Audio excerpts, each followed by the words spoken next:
श्री राधे। एक छोटी सी कहानी है कि एक बार राजा तप कर रहे थे। तो वो तप कर रहे थे तो उसी समय उन्हें भगवान के दर्शन हुए। तो जब दर्शन हुए तो उन्हें तो दर्शन हो गए, लेकिन राजा चाहते थे कि हमारी प्रजा को भी दर्शन हो, जिससे हमारा कल्याण हो गया तो हमारी प्रजा का भी कल्याण हो जाए। राजा ने ये बात भगवान के आगे प्रस्तुत कर दी कि प्रभु ऐसी बात है। तो उन्होंने कहा ऐसा क्यों, जब तप तुमने किया है तो दर्शन भी तुम्हें होंगे। उन्होंने कहा नहीं, मैं चाहता हूँ कि मेरी प्रजा के भी दर्शन हो। भगवान ने कहा अच्छा सही है, जाओ उस पर्वत पे मैं तुम्हें कल मिलूंगा, अपनी प्रजा को लेकर आ जाना। मैंने कहा ठीक है। वो प्रजा को बता देते हैं, हर जगह फैला देते हैं बात कि भगवान मिलने वाले हैं, हम सभी को चलना है। दूसरी सुबह होती है, सारी प्रजा इकट्ठा हो जाती है और राजा के साथ चल देती है। रानी भी जाती है साथ में। तो थोड़ी दूर जाने के बाद में उन्हें चांदी का ढेर मिलता है। तो चांदी का जब ढेर मिलता है तो आधी प्रजा गायब हो जाती है।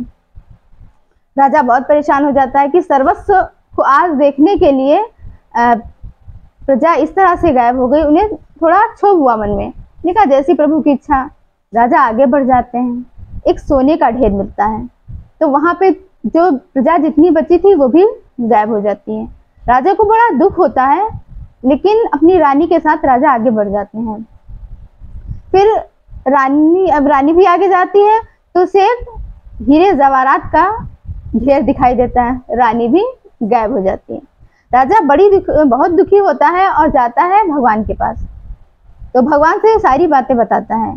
तो भगवान कहते हैं कि नहीं, हम कह रहे थे कि तुम्हें दर्शन देना चाह रहे हैं, क्योंकि वो पहुंच ही नहीं पा रहे थे, जहां जाना होता है वहां जा ही नहीं पा रहे थे। तो केवल कहानी का ये सार है कि हम लोग जहां जाना चाहते हैं हम लोग वहां नहीं पहुंच पाते हैं, क्योंकि हमारी बुद्धि एक वृक्ष की शाखाओं जैसी बिखरी हुई है। और कुछ व्यक्ति एकाग्र होते हैं और कुछ ऐसे होते हैं जो प्रजा की तरह, रानी की तरह गायब हो जाते हैं। किसी चीज को देखकर आकर्षित हो जाते हैं, किसी वस्तु को देखकर आकर्षित हो जाते हैं। वो जहाँ जाना चाहते हैं वहां नहीं जा पाते हैं। तो कहानी का यही सार है कि आप जहाँ जा रहे हैं, आपने जिसका लक्ष्य बनाया है उस लक्ष्य की तरफ आप ध्यान दें, ना कि आप इधर उधर भटकें। तो श्री राधे।